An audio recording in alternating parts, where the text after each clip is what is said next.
नमस्कार, clear news में आप सभी का स्वागत है।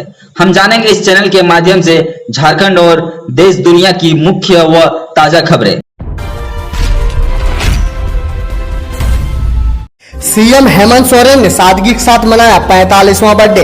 पार्टी नेताओं ने बांटे मास्क व सैनिटाइजर। खबर है झारखंड से।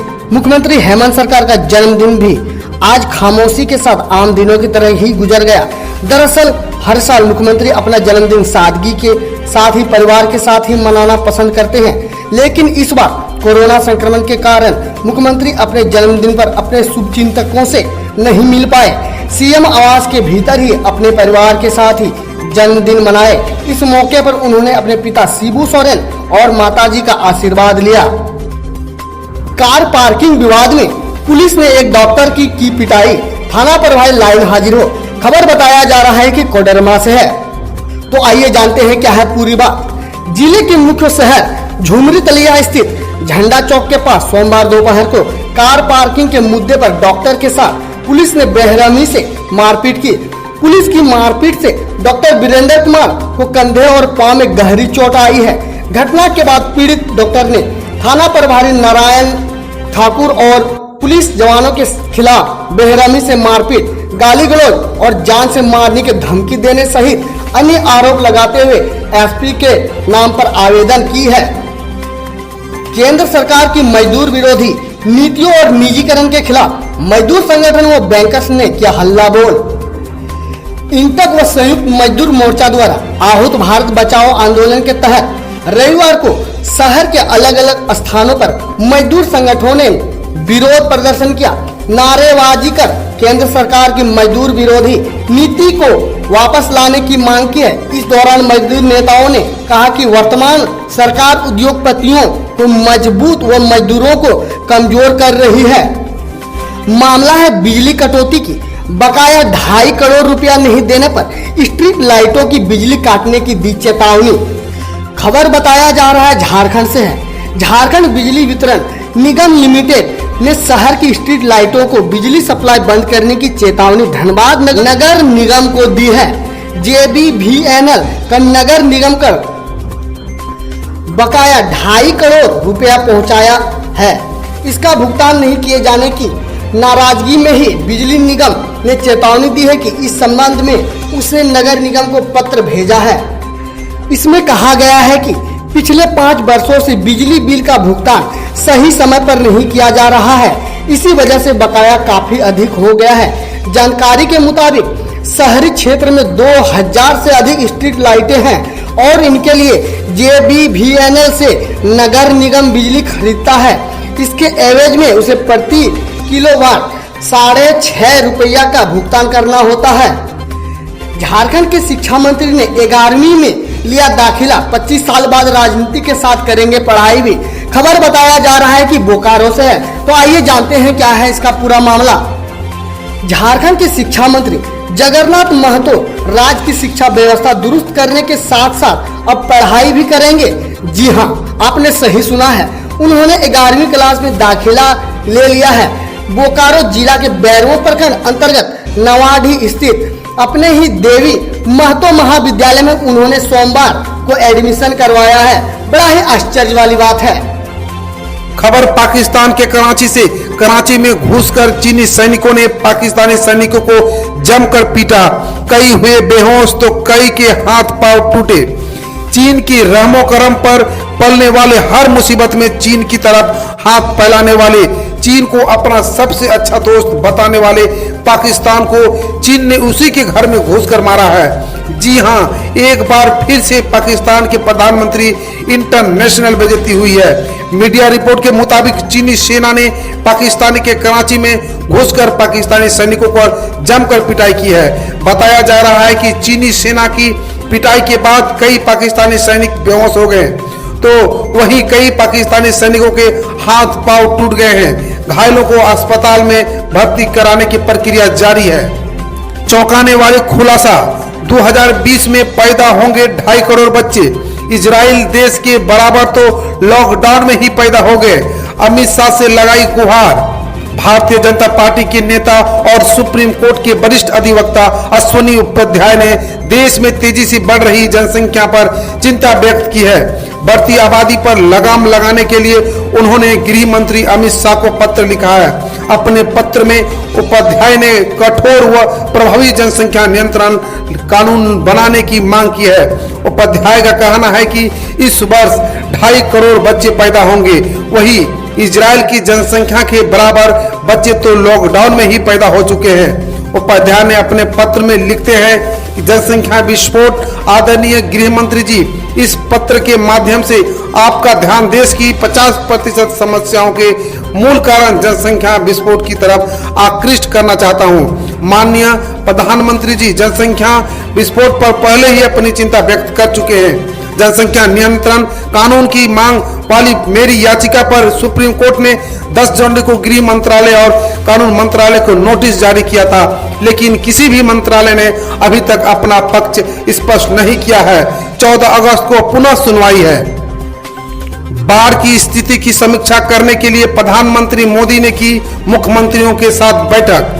प्रधानमंत्री नरेंद्र मोदी ने कल 10 अगस्त को वीडियो कॉन्फ्रेंसिंग के माध्यम से 6 राज्यों के मुख्यमंत्रियों के साथ बैठक कर बाढ़ की स्थिति की समीक्षा की। असम, बिहार, उत्तर प्रदेश, महाराष्ट्र, कर्नाटक और केरल के मुख्यमंत्रियों के साथ इस बैठक में रक्षा मंत्री, स्वास्थ्य मंत्री एवं दोनों गृह राज्य मंत्री और वरिष्ठ अधिकारियों ने भी हिस्सा लिया। प्रधानमंत्री नरेंद्र मोदी ने बाढ़ के पूर्वानुमान के लिए अस्थायी प्रणाली स्थापित करने और पूर्वानुमान एवं चेतावनी प्रणाली बेहतर करने के लिए टेक्नोलॉजी के व्यापक उपयोग के साथ विभिन्न एजेंसियों के बीच अधिक समन्वय कर जोर दिया। प्रधानमंत्री ने कहा कि पिछले कुछ वर्षों के दौरान हमारी पूर्वानुमान एजेंसियां जैसे कि भारत मौसम विभाग और केंद्रीय जल आयोग बेहतर पूर्वानुमान लगाने के लिए ठोस प्रयास कर रहे हैं। ये एजेंसियां न केवल वर्षा और नदी स्तरीय पूर्वानुमान बल्कि बाढ़ के बाद विशिष्ट स्थान संबंधी पूर्वानुमान लगाने के लिए विशेष तैयारी कर रही है। विशिष्ट पूर्वानुमान के बेहतर करने के लिए आर्टिफिशियल इंटेलिजेंस को भी उपयोग करने के लिए प्रायोगिक स्तर पर प्रयास किए जा रहे हैं। 1 बीघा में 18 क्विंटल धान की पैदावार। किसान ने पीएम नरेंद्र मोदी के प्रति जताया आभार। प्रधानमंत्री नरेंद्र मोदी ने रविवार यानी 8 अगस्त 2020 को पीएम किसान सम्मान निधि की 6ठी किस्त जारी की थी। इसके तहत 17,100 करोड़ रुपए से 850 करोड़ किसानों को खाते डाले गए। किसानों की आर्थिक हालात सुधारने के लिए प्रधानमंत्री मोदी ने दिसंबर 2018 में इस योजना की औपचारिक शुरुआत की थी। आज यह योजना किसानों के लिए वरदान साबित हो रही है। बाजार में नीम कोटिंग यूरिया आने से कालाबाजारी खत्म हो गई है, जिससे किसानों को उचित दाम का खाद आसानी से मिल रहा है। खाद और आर्थिक मदद मिलने से किसान 1 बीघे में 18 क्विंटल तक धान की पैदावार कर रहे हैं, जिससे उनकी कृषि आय में बढ़ोतरी से आर्थिक स्थिति में काफी सुधार हुआ है। आज किसान इसके लिए प्रधानमंत्री मोदी के प्रति आभार व्यक्त कर रही है। आत्मनिर्भर भारत के लिए नई रूपरेखा पेश करेंगे पीएम नरेंद्र मोदी। 15 अगस्त को लाल किले से करेंगे ऐलान। प्रधानमंत्री नरेंद्र मोदी 15 अगस्त को लाल किले से राष्ट्र के नाम संबोधन में आत्मनिर्भर भारत के लिए रूपरेखा प्रस्तुत करेंगे। रक्षा मंत्री राजनाथ सिंह ने रविवार को यह बात कही। एक कार्यक्रम में 101 हथियारों व रक्षा उपकरणों के आयात पर चरणबद्ध प्रतिबंध के फैसले पर टिप्पणी करते हुए रक्षा मंत्री ने कहा कि पीएम के आत्मनिर्भर भारत के लक्ष्य की दिशा में बड़े और कड़े फैसले लिए जा रहे हैं। उन्होंने कहा कि हमारी सरकार देश के आत्मसम्मान एवं संप्रभुता को किसी हाल में नुकसान नहीं पहुंचाने देगी। सचिन पायलट को अपने सम्मान के फार्मूले का इंतजार। प्रियंका राहुल से की मुलाकात। कांग्रेस पार्टी के रणनीतिज्ञ से राजस्थान विधानसभा सत्र आरंभ होने से 4 दिन पहले बड़ी कामयाबी पाई है। कांग्रेस महासचिव प्रियंका गांधी वाड्रा ने पिछले दिनों पार्टी के बागी नेता सचिन पायलट से भेंट की।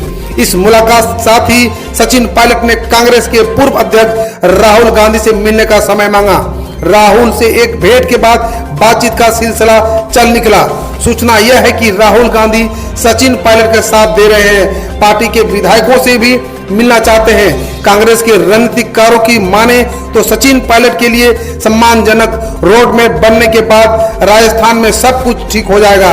हालांकि सचिन पायलट खेमे के सूत्रों का कहना है कि अभी इतनी जल्दबाजी ठीक नहीं है। कश्मीरी पंडितों ने अमेरिका में चीन के खिलाफ बुलंद की आवाज, कहा सख्ती से पेश आए भारत। अमेरिका में कश्मीरी पंडित से जुड़ी संस्था ग्लोबल कश्मीरी पंडित डायस्पोरा ने कहा कि भारत को चीन के साथ सख्ती से पेश आने की जरूरत है। GKPD द्वारा आयोजित वर्चुअल परिचर्चा के चर्चित भारतवंशी लेखक राजीव मल्होत्रा ने कहा कि चीन भरोसे के लायक नहीं है, वह शक्ति की भाषा ही समझता है। उन्होंने चीन के साथ व्यापार को लेकर भारत और अमेरिका के द्वारा उठाए गए कदमों का स्वागत किया है। उन्होंने कहा है कि तिब्बत पर भारत को अब मुखर होना चाहिए। तिब्बत की निर्वासित संसद के सदस्य दोरजी सेतेन ने कहा कि इस साल तिब्बत पर चीन के कब्जे के 70 साल हो गए। दुनिया को हमारी मदद करनी चाहिए। वर्तमान कश्मीर से जुड़े मुद्दों पर केंद्रीय चर्चा में पाकिस्तान को भी बेनकाब किया गया। GKPD के संस्थापक सदस्य मोहन शप्रू ने दुनिया की अपील की है कि पाकिस्तान और चीन का असली चेहरा पहचाने। राष्ट्रपति डोनाल्ड ट्रंप ने लेबनान से बेरूत में हुए विस्फोट की पारदर्शी जांच करने को कहा। अमेरिकी राष्ट्रपति डोनाल्ड ट्रंप ने लेबनान से कहा कि वह बेरूत में हुए शक्तिशाली विस्फोट की पूरी और पारदर्शिता से जांच कराए। उन्होंने लेबनान में सुधारों की मांग कर रहे प्रदर्शनकारियों के प्रति समर्थन व्यक्त करते हुए लेबनान की सरकार से अपील की है कि वह विस्फोट की भलीभांति जांच कराए। उन्होंने कहा है कि ऐसी जांच में अमेरिका सहायता करने को तैयार है। पूर्व राष्ट्रपति प्रणब मुखर्जी को कोरोना पॉजिटिव, अस्पताल में भर्ती।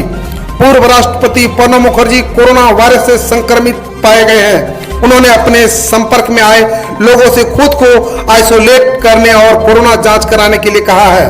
पूर्व राष्ट्रपति ने ट्वीट के माध्यम से कहा, एक अलग प्रोसीजर के लिए अस्पताल जाने पर मैं आज कोविड-19 पॉजिटिव पाया गया हूं। जो लोग पिछले सप्ताह मेरे संपर्क में आए हैं, मैं उनसे खुद को आइसोलेट करने और कोविड-19 का जांच कराने का अनुरोध करता हूं।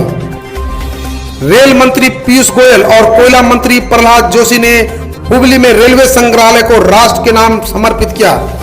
रेल मंत्री पीयूष गोयल और कोयला मंत्री प्रहलाद जोशी ने वीडियो कॉन्फ्रेंसिंग के माध्यम से हुबली में एक रेलवे संग्रहालय को देश को समर्पित किया।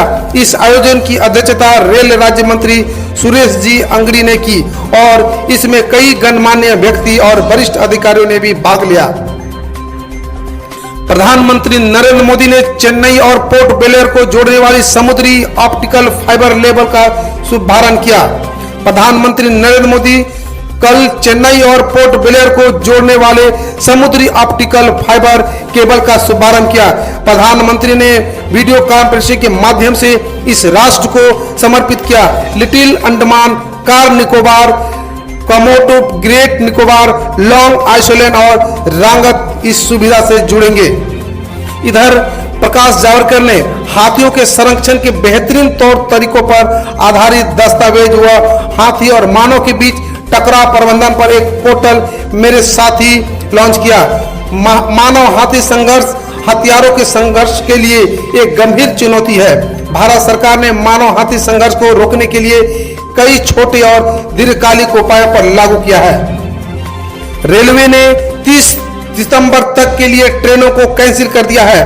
हालांकि इस दौरान श्रमिक स्पेशल और स्पेशल ट्रेन चलती रहेंगी, जिससे लोगों को आने जाने में दिक्कतों का सामना नहीं करना पड़े।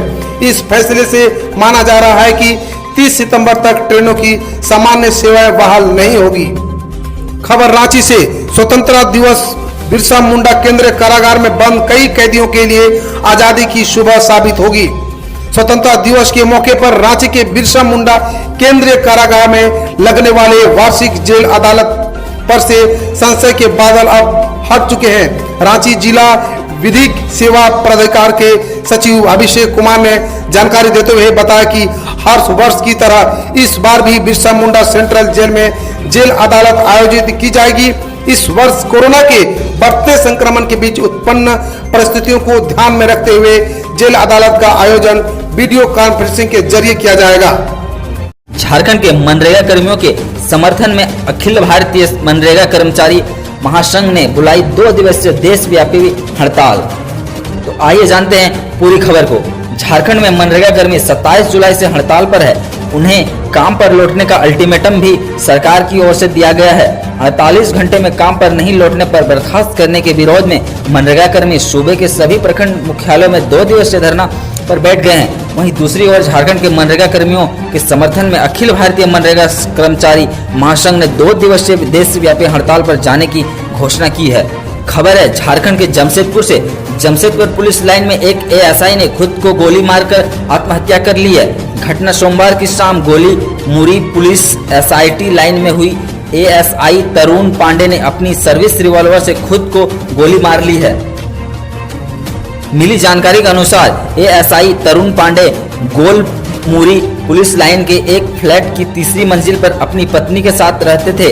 उन्होंने अपने फ्लैट में गोली मार ली। उन्हें आनंद फानन में अस्पताल ले जाया गया, जहां उन्हें डॉक्टरों ने मृत घोषित कर दिया। खबर है कोरोना वैक्सीन को लेकर और बेहद ही चौंकाने वाली बात है। तो आइए जानते हैं क्या है बेहद चौंकाने वाली बात। मोटे लोगों पर काम नहीं करेगी कोरोना की वैक्सीन, एक्सपर्ट ने जताई है अपनी आशंका। पिछली कई स्टडीज में ये बात सामने आ चुकी है कि कोरोना वायरस का खतरा मोटे लोगों पर ज्यादा है। हालांकि अब कुछ हेल्थ एक्सपर्ट ने मोटे लोगों पर लेकर कुछ और चिंता जाहिर की है। हेल्थ एक्सपर्ट को इस बात का भी डर है कि अगर कोरोना वायरस की वैक्सीन आ भी गई तो वो मोटे लोगों पर असर नहीं करेगी और इसमें पहले की तरह संक्रमण का खतरा बना रहेगा। पिछली कई स्टडीज में पाया गया है कि इन्फ्लुएंजा और हेपेटाइटिस बी वैक्सीन का असर मोटे लोगों पर कम होता है, जिसकी वजह से वो जल्द बीमार पड़ते हैं और उन्हें कई तरह की समस्याओं का सामना करना पड़ता है। यहाँ तक कि कभी कभी उनके कई अंग का काम करना बंद कर देता है, जिससे उनकी मौत भी हो सकती है। लेबनान में आतंकी संगठन हिजबुल्लाह के खिलाफ विरोध। कैसे ये विरोध ईरान और फिलिस्तीन को घुटनों पर ले आएगा। ईरान द्वारा समर्थित आतंकी संगठन हिजबुल्लाह जो लेबनान में सक्रिय है और मुखर होकर फिलिस्तीन का मुद्दा उठाता रहता है, अब इसके लिए लेबनान में मुश्किलों के दिन शुरू हो गए हैं। हाल ही में लेबनान में हुए भयंकर बम धमाकों के बाद लेबनान से हिजबुल्लाह को पुनः समाप्त करने की मांग तेज हो गई है। यह धमाका इतना बड़ा था कि धमाके वाली जगह से 1 मील तक खिड़कियां टूट गई। लेबनान के पड़ोसी मुल्क जॉर्डन में बम धमाकों के कारण हल्का भूकंप का झटका महसूस किया गया। एक मंच पर होंगे 2 दोस्त, एक दुश्मन साथ। RIC सम्मेलन इस बार दिलचस्प होने वाला है। रूस, भारत और चीन के साथ एक बार फिर से RIC की बैठक आयोजित करने की योजना बना रहा है। यह बैठक G20 बैठक के मौके पर होने की संभावना है, जो इसी वर्ष नवंबर में सऊदी अरब में आयोजित होनी है।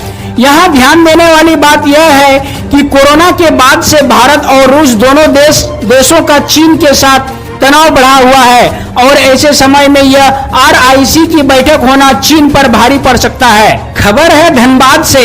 नक्सल प्रभावित इलाकों में चल रही अवैध कोयला तस्करी। नक्सल प्रभावित पश्चिम तुंडी का इलाका इन दिनों अवैध कोयला कारोबारों का सेफ जोन बन गया है। मनियाडी थाना की पुलिस ने पलमा गांव में छापेमारी कर अवैध डिपो से लगभग 20 टन अवैध कोयला बरामद किया।